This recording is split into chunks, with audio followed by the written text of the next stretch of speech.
9장에서 우리가 계속 살펴보는 것은 이제 사울이 예수 믿고 변화된 이후에 어떻게 변화되어 가는지를 이제 보여주고 있습니다. 예수님을 믿는 사람을 박해하던 사람인데 이 사람이 놀랍게 변화됐습니다. 그래서 놀라운 복음 전도자, 또 이방인 선교를 위해서 애쓰는 사람, 또 목회자, 설교가, 위대한 신학자, 저술가, 여러 가지로 평가할 수 있겠는데 이 사울이 놀랍게 변화된 삶을 살아가는 거예요. 근데 우리가 여기서 좀 주목할 게 있습니다. 여러분, 윤리적이거나 도덕적인 지침은 행동을 바꿀 수는 있지만 내면을 바꾸지 못합니다. 우리가 행동을 바꾸는 것과 내면을 바꾸는 건 엄연히 다른 거예요. 그러니까 사울의 변화는 단순한 윤리적인 도덕적인 지침을 몇 가지 수행한 그런 변화가 아닙니다. 또 많은 사람들이 삶의 질을 개선하면은, 삶의 질이 좋아지면은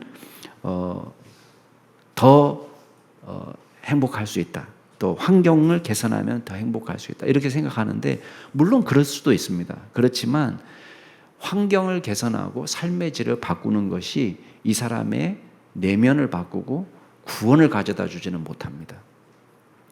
우리 기아대책본부가 이제 해외에서 여러 가지 프로그램들을 진행하는데 케냐에서 그런 프로그램을 진행했습니다.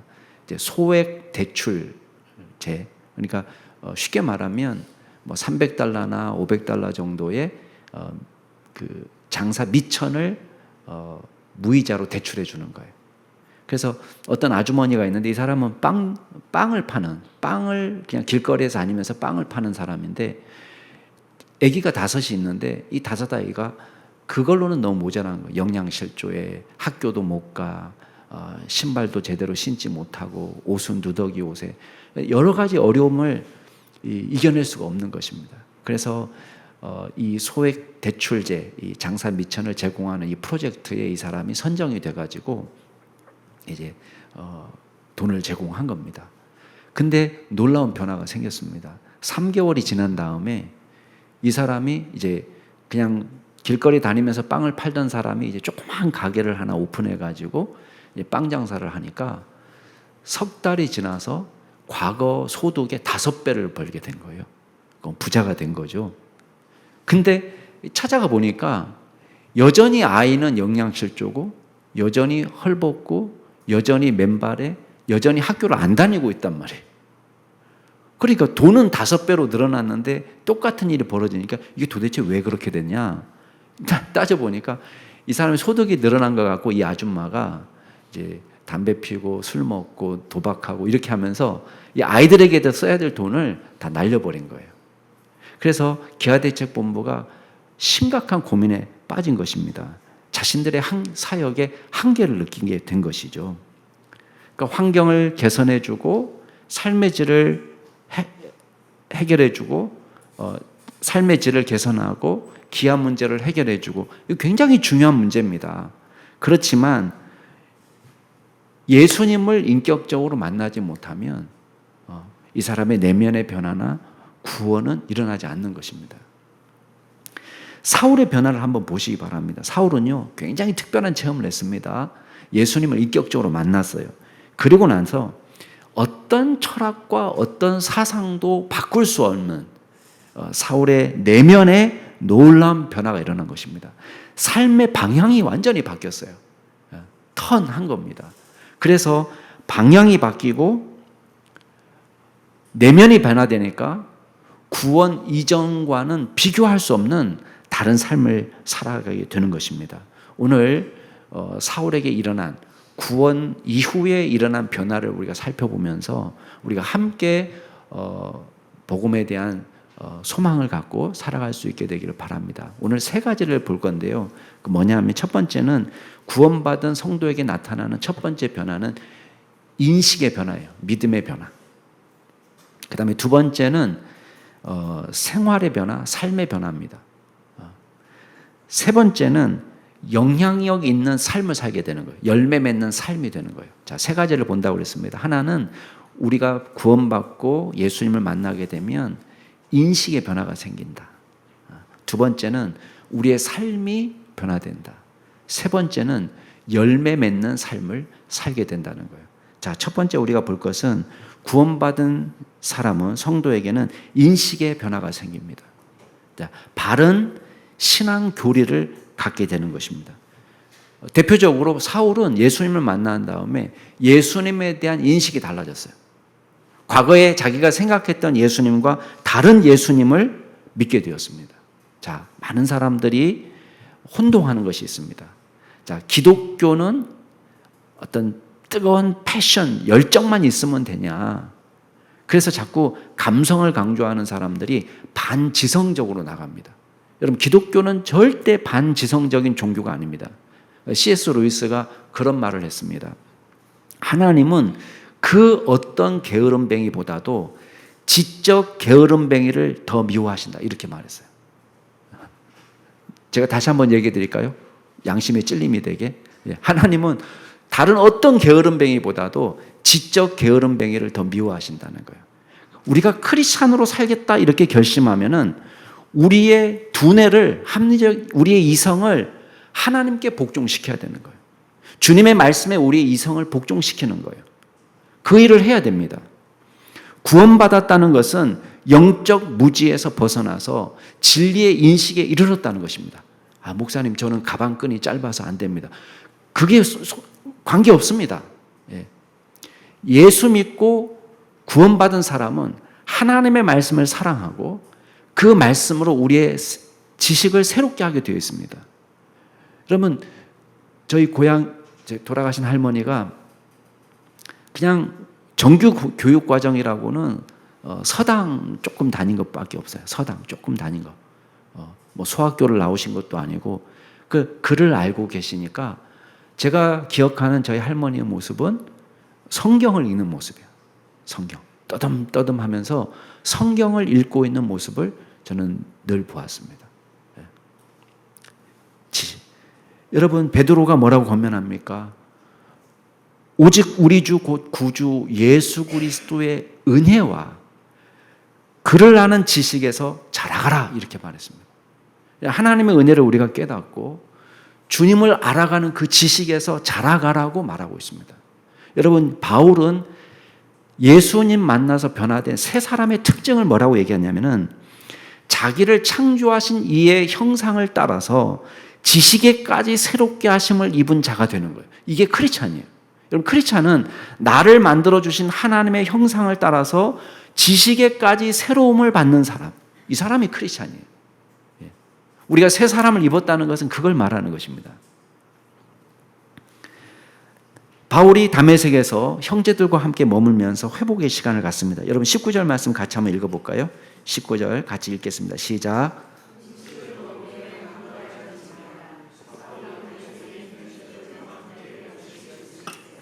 여기 음식을 먹으면서 강건해졌다라고 말하고 있습니다.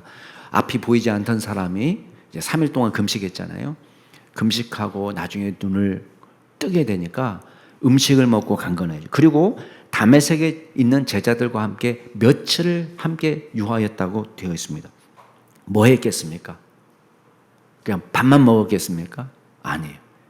신앙의 교제를 나눈 거예요. 그러니까 사울이 이전에 가졌던 예수님에 대한 인식이 완전히 바뀌면서 헷갈리고 혼동되는 신학적인 지식들이 머릿속에서 탁 정리가 되는 것입니다.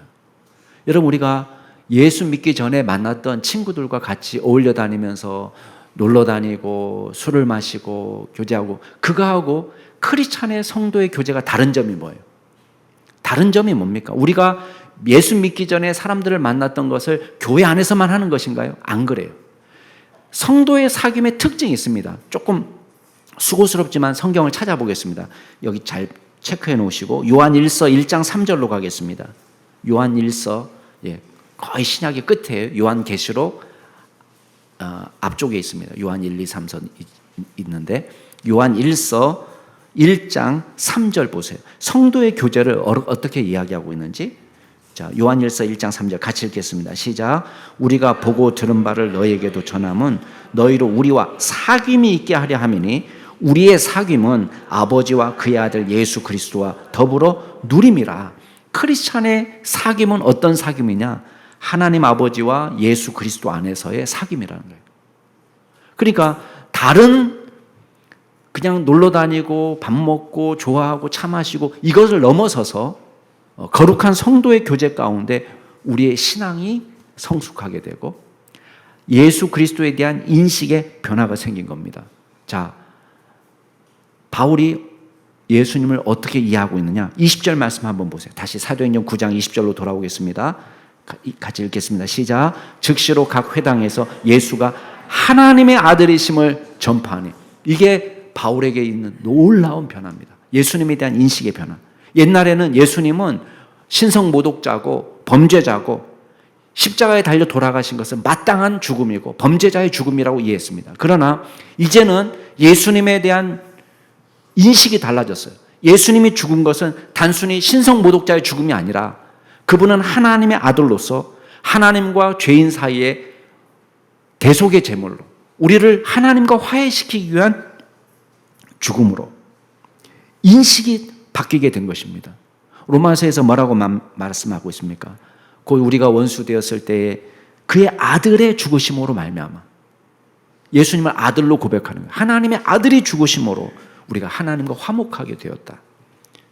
그래서 예수님의 죽음으로 우리 죄인이었던 자가 어떤 지위를 얻게 되느냐? 우리도 하나님의 기업을 상속받을 아들의 신분이 되었다는 거예요. 때가 차면 하나님이 그 아들을 보내셔서 그 여자에게서 나게 하시고 율법 아래에 나게 하신 것은 율법 아래에 있는 자들을 속량하시고 우리로 아들의 명분을 얻게 하려 하십니다. 우리가 대속으로 의인이 되었고 죄인인데 의인이 되었고 하나님의 아들의 신분을 얻게 하기 위해서 완전히 인식이 달라진 거예요. 부활은 예수님이 하나님의 아들이라는 것을 확증하시는 사건이 된 것입니다. 예수님께서 하나님의 아들이라는 믿음을 갖게 되니까 하나님의 사랑에 대해서도 완전히 재정립이 되는 거예요. 자기 아들을 아끼지 아니하시고 우리 모든 사람을 위하여 내주신 이가 어찌 그 아들과 함께 모든 것을 우리에게 주시지 아니하겠느냐. 자, 예수님을 아들로 생각하니까요. 그 아들을 보내신 하나님의 사랑이 다시 재해석이 되는 거예요. 와, 당신의 아들까지 우리를 위해 주셨다고? 그렇다면 우리가 기도해서 얻지 못할 것이 무엇일까? 자기 아들도 아끼지 아니하시고 내어주시는 분이 무엇을 꿍쳐놓으시고 주지 않으실까? 완전히 인식이 달라진 거예요. 하나님에 대한 인식도. 사울은 자신의 사명을 분명히 깨닫게 됐습니다. 나의 사명은 이제 그 아들 예수 그리스도를 이방에 전하는 것이다. 예수님은 하나님의 아들이다. 완전히 신세계가 열린 거예요. 자, 22절 뭐라고 또 증거합니까? 22절 같이 한번 읽어볼까요? 시작. 사울은 힘을 얻어 예수를 그리스도라 증언하여 다메섹에 사는 유대인들을 당혹하게 하니라. 자기도 바리새인이었고 자기도 유대인으로서 메시아 신앙을 갖고 있는 사람이에요. 그런데 어떻게 인식이 바뀌었냐? 예수님이야말로 우리가 구약 성경에 기대했던 예고되었던 그 메시아구나. 그걸 믿게 된 것입니다. 여러분, 오늘 우리의 신앙도 다시 점검해 봐야 됩니다. 여러분, 우리의 신앙이 감성에만 머물러 있으면 안 됩니다. 우리가 왜 이단에 취약하게 되었습니까? 한국교회가 왜 이단에 취약하게 되었습니까? 우리의 인식을, 우리의 지성을 하나님의 말씀 가운데 복종시키지 않았기 때문이에요. 그냥 예수님 믿으면은 느낌이 좋다에 만족하는 거예요. 느낌이 좋다, 평안하다, 행복하다. 여러분, 어떤 분은 이런 고백을 했습니다. 교회 왔더니요, 나는 사랑받기 위해 태어난 사람. 그 찬양이 너무 마음에 들었다는 거예요. 자기는 세상에서 다른 사람의 따뜻한 환대를 받아본 적이 없는데 교회 왔더니 따뜻하게 자기를 환대해주고 사랑받기 위해 태어났다. 그 사랑이란 말이 너무 좋고 그래서 자기는 예수를 믿게 되었다는 거예요. 나쁜 건 아닙니다. 근데 여기에만 머물러 있으면 안 됩니다. 느낌이 좋고 교회 안에서 환대를, 여러분, 이단과 제가 교제하다 보니까요, 거기 왜 가셨습니까? 물어보니까요, 자기를 너무 환대해 줬다는 거예요. 너무 평안하다는 거예요. 여러분, 평안한 건요, 교회만 있는 게 아닙니다. 자기를 환대하는 모임은 다른 데도 있습니다. 근데 여러분, 거기에만 머물러 있어서는 안 돼요. 저와 여러분이 막연히 예수님은 좋은 분이다, 거기에만 머물러 있으면 안 됩니다. 사울은 당연히 예수님 좋은 분이에요. 왜? 보지 않았던 눈을 치유해 주신 하나님. 사울은 그것만으로도 감사해야죠. 눈이 멀었는데 나를 고쳐주신. 그러나 거기에만 머물러 있는 것이 아닙니다. 우리가 하나님의 말씀을 통해서 우리의 인식을 새롭게 해야 되는 것입니다. 죄로 인해 심판을 받을 수밖에 없는 우리를 구원해 주실 유일하신 분이 예수님이라는 분명한 신앙을 가져야 되겠습니다.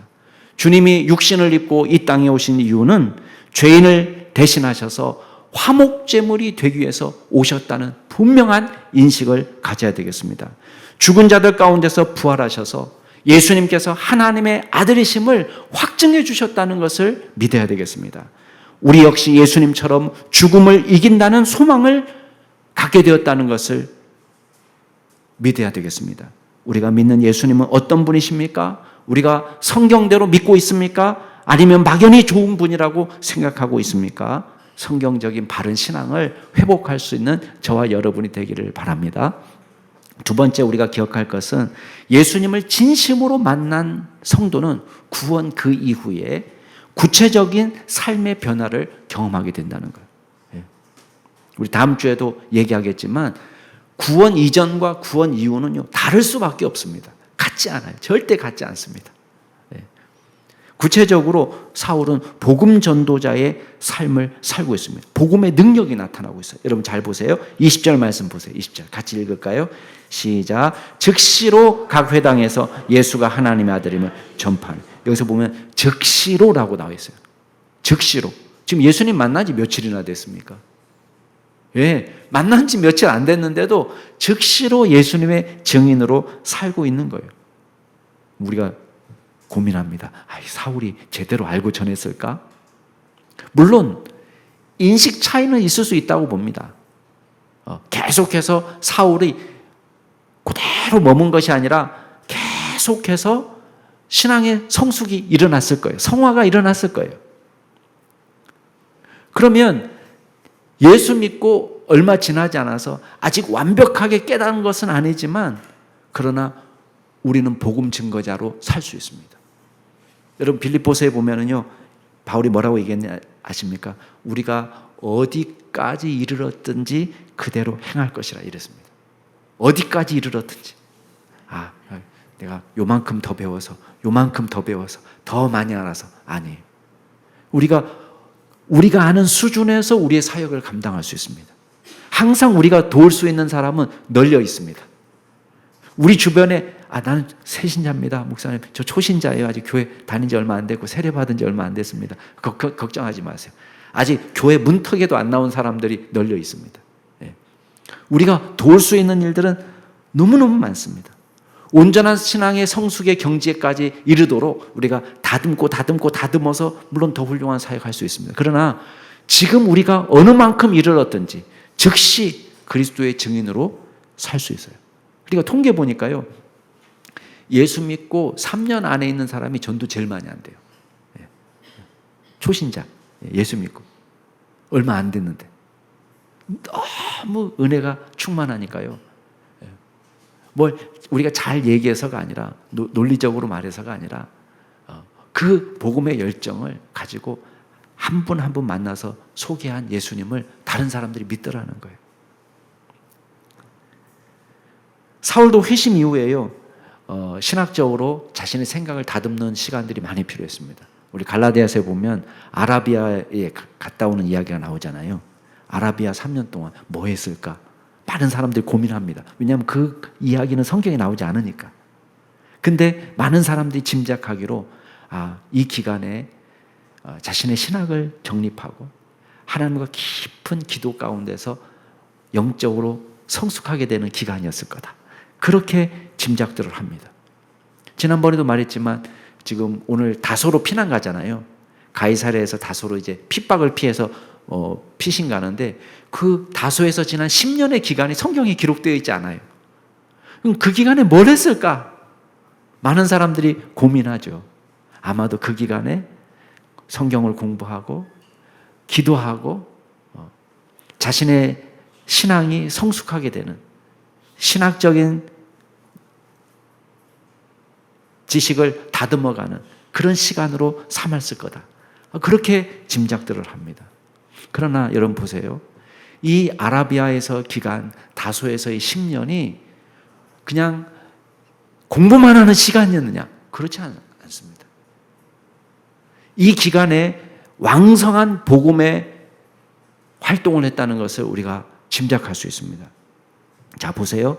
사도행전 9장 23절 한번 읽어볼까요? 23장, 24장, 죄송합니다. 사도행전 9장 23절부터 25절까지 같이 읽겠습니다. 시작. 여러 날이 지남에 유대인들이 사울 죽이기를 공모하더니 그 계교가 사울에게 알려지니라. 그들이 그를 죽이려고 밤낮으로 성문까지 지키거늘 그의 제자들이 밤에 사울을 광주리에 담아 성벽에서 달아 내리니라. 자, 이 학자들이 이야기할 때에 22절하고 23절하고 똑같은 다메섹이지만 시간차가 있다고 봐요. 여기 지금 23절에는 여러 날이 지났다 이렇게 되어 있잖아요.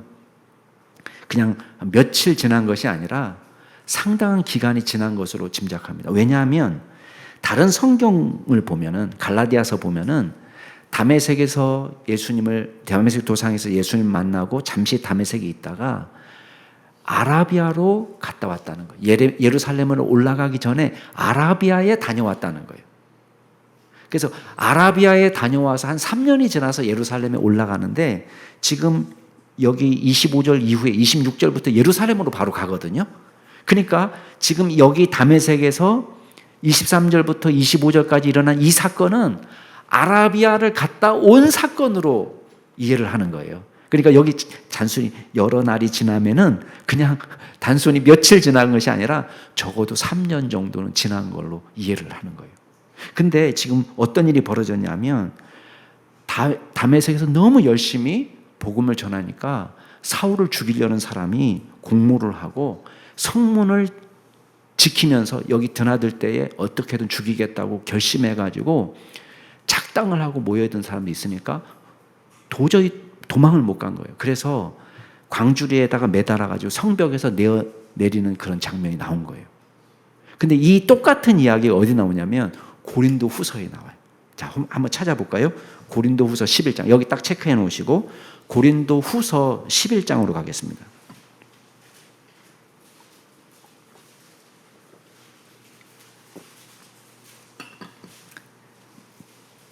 잘 따라오셔야 돼요. 제가 중요한 이야기를 할 겁니다. 고린도후서 11장 32절 33절, 고린도후서 11장 32절 33절 같이 한번 읽을까요? 시작. 다메섹에서 아레다 왕의 고관이 나를 잡으려고 다메섹 성을 지켰으나 나는 광주리를 타고 들창문으로 성벽을 내려가 그 손에서 벗어났노라. 자, 보세요. 앞에 사도행전에서는 누가 사울을 죽이려는 거예요? 유대인들이 죽이려고 그랬어요. 근데 지금 여기서는 다메섹, 똑같은 다메섹인데 그 배후의 인물로 누구를 이야기합니까? 아레다 왕의 고관이, 아레다 왕이 고위 관직자를 다메섹으로 보낸 거예요. 근데 이 아레다 왕은 누구냐면은 나바테아 왕국의 왕이에요. 나바테아는 어디냐? 우리가 지금 아라비아라고 이야기하는 팔레스타인 남동쪽에 있는 그 나바테아 왕국을 아라비아라고 부르는 거예요. 그러니까 지금 왜 아라비아에서 얌전히 성경만 읽고 기도만 했으면 왕이 직접 사람을 보내가지고 그 사울 죽여라 이런 명령 내리겠습니까? 아라비아에서 뭐 했다는 거예요? 전도했다는 거예요. 나바테아 왕국을 들썩들썩하게 했다는 것을 알 수가 있습니다. 그러니까 고위 관직자를 다메섹 성까지 보내가지고 바울을 죽이도록 명령을 내린 거예요. 여러분, 가만히 있는 것이 아닙니다. 왕성한 복음의 활동을 하고 있습니다. 예루살렘에서는 가만히 있나요? 아니에요. 사도행전 9장으로 한번 와보세요. 예루살렘에서 이제 사실은 제자들이 만나기를 꺼려 하잖아요. 박해를 했으니까. 근데 바나바가 중재를 해서 예루살렘의 제자들과 사울을 만나게 합니다. 교제가 이루어졌습니다. 그리고 승인을 받습니다. 형제로 받아들여졌습니다. 그리고 나서 일어난 일이 열심히 복음을 증거하는 삶을 사는 거예요. 자, 28절부터 29절까지 한번 읽어보겠습니다. 28절, 29절 시작. 사울이 제자들과 함께 있어 예루살렘에 출입하며 또 주 예수의 이름으로 담대히 말하고 헬라파 유대인들과 함께 말하며 변론하니 그 사람들이 죽이려고 힘쓰거늘. 여기서 담대히 말했다는 말은요, 이게 위험이 예상되는 상황에서 지금 용기를 갖고 말하고 있다는 거예요. 근데 시제는 현재 분사예요. 현재 분사라는 것은 뭐냐면 한 번 말하고 만 것이 아니라 반복해서 지속적으로 계속해서 사역한 것을 말할 때 이 시제를 씁니다. 영어나 우리 한국말에 없는 시제예요. 그리스어 시제에는 이 현재 분사가 그렇게 쓰인단 말이에요. 그러니까 담대히 말했다는 것은 한 번 전도하고 끝내는 것이 아니라 지속적으로 복음을 증거하는 삶을 살았던 것입니다. 근데 이 사역에 의미가 있는 이유는 무엇입니까?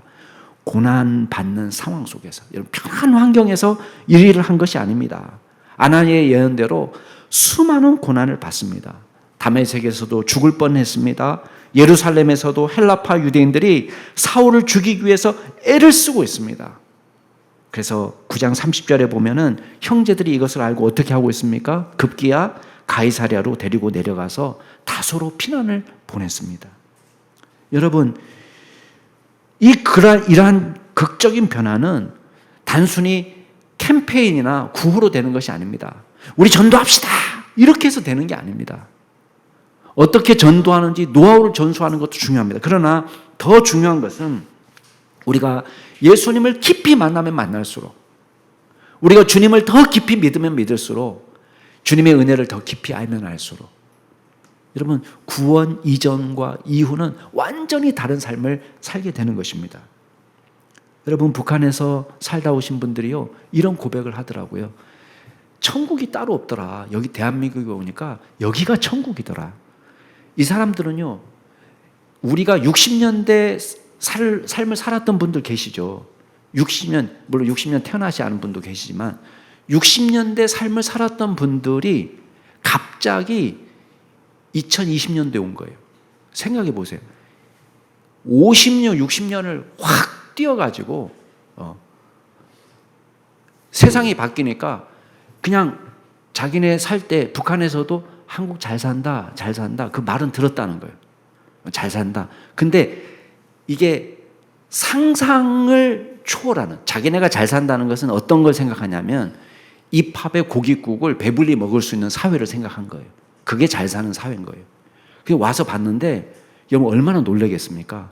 계단에 딱 섰는데 갑자기 계단이 훅 지가 올라가고, 이 사람들은 아파트 15층을 등짐을 짊어지고 15층까지 물을 지어 날랐다는 거예요. 아파트는 15층인데 물이 안 나온다는 거예요. 전기가 안 들어오고. 그러니까 수돗물이 안 나오니까 물을 1층에서부터 물러벅 지어가지고 15층까지 올라가는 세상에서 살다가 찬물 나오고 뜨거운 물 나오고 이게 이해가 안 됩니다. 너무. 완전히 타임머신 타고 여기 탁 오니까 막 차가 굴러다니고 도로가 포장이 되어 있고 너무 놀란 거예요. 그래서 이 사람들이 내가 여기가 천국이기 때문에 다 오자마자 자기 식구를 데려오기 위해서 돈을 모아서 보내는 거예요. 근데요, 어떤 탈북민은 자기 아들을 데려오기 위해서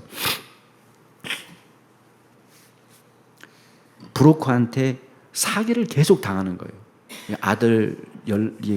아들이 죽었는지 살았는지. 그것 때문에 또 아들한테 이제 아들을 탈북시키려고 애를 쓰고. 근데 그 브로커 비용으로 자기가 1억 2천을 날렸다는 거예요.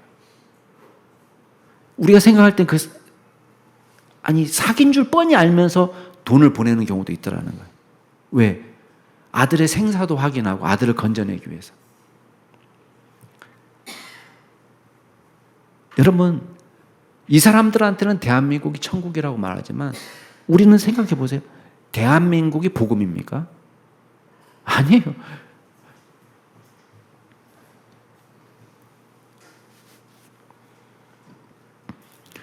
대한민국도 진정한 복음은 아닙니다. 예수 그리스도께서 저와 여러분의 진정한 구원이요 생명이 되십니다. 우리에게 자유를 얻게 하시고 정죄함도 사망도 심판도 없는 하나님의 나라를 소유하는 유일한 통로가 예수 그리스도입니다. 그분이 복음이라는 것을 깨달은 사람을 여러분 말릴 수 있겠습니까? 못 말리는 거예요. 어떤 고난도 사울을 말릴 수 없는 것입니다.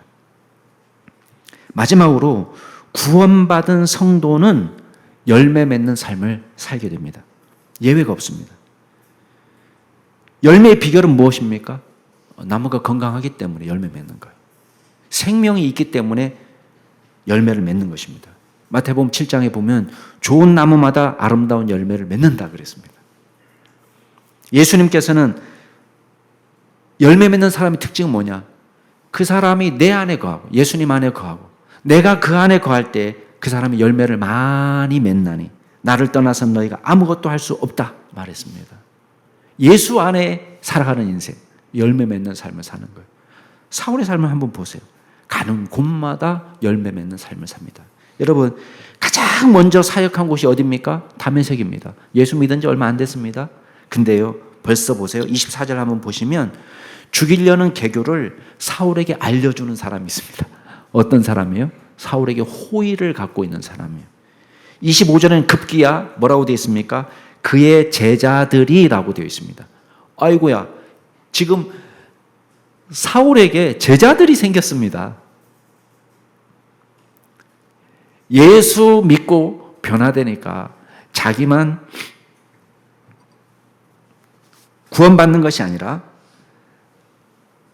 제자 삼는 삶을 살게 되는 것입니다.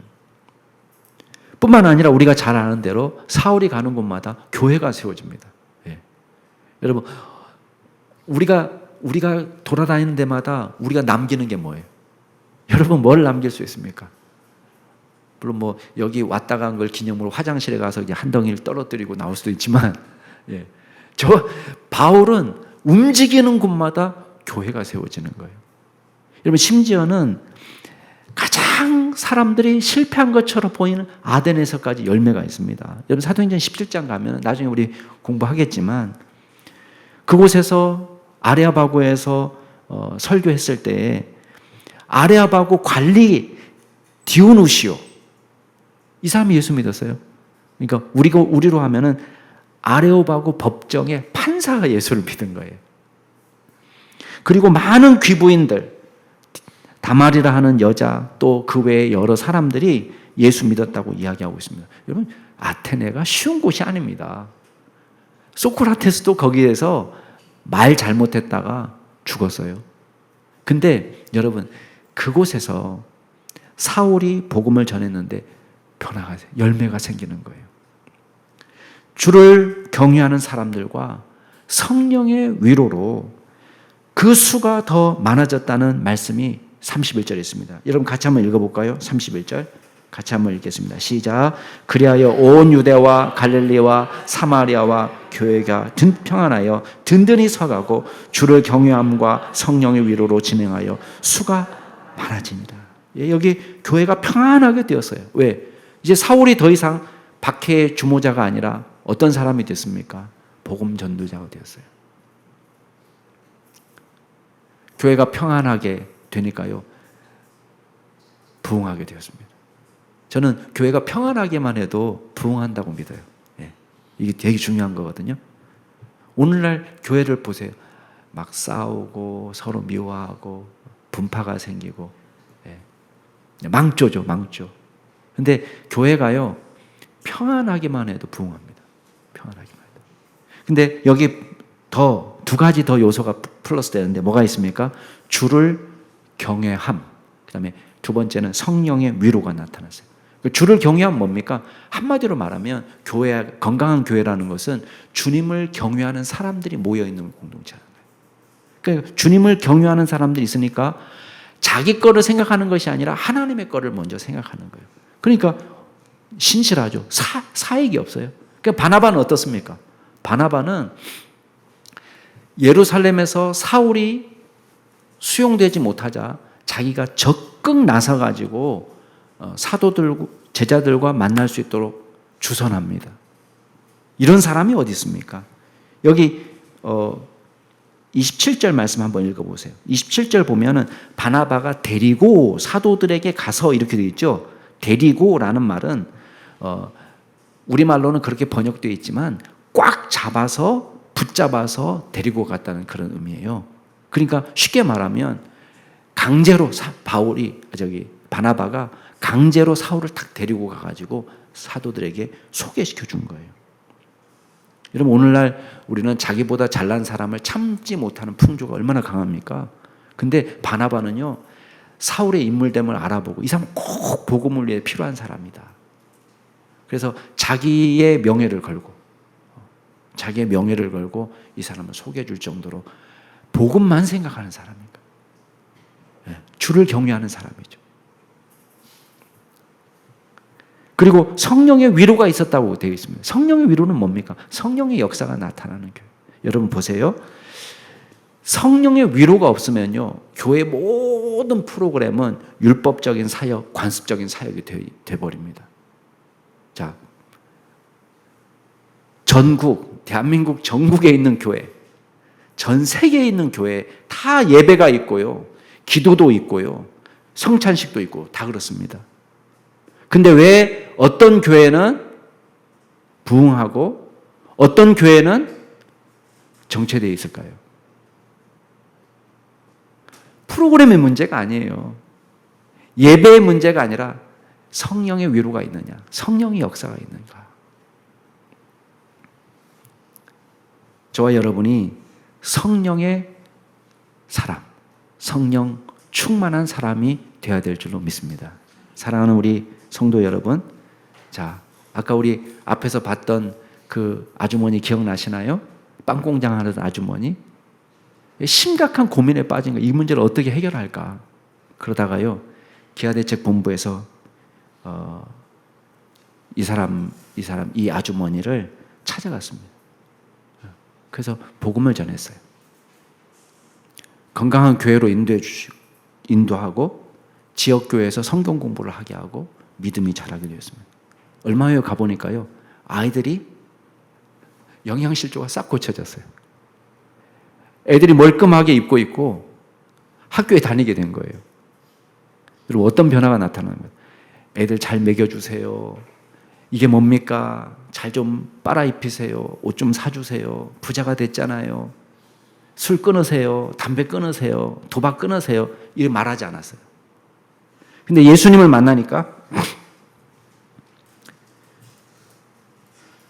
구원받기 이전과 그 이후는 너무나 다른 삶을 살게 된 것입니다. 구원받은 사람은 달라집니다. 구원 이후, 구원도 중요하지만 구원 그 이후의 삶은 달라집니다. 복음의 사람이 됩니다.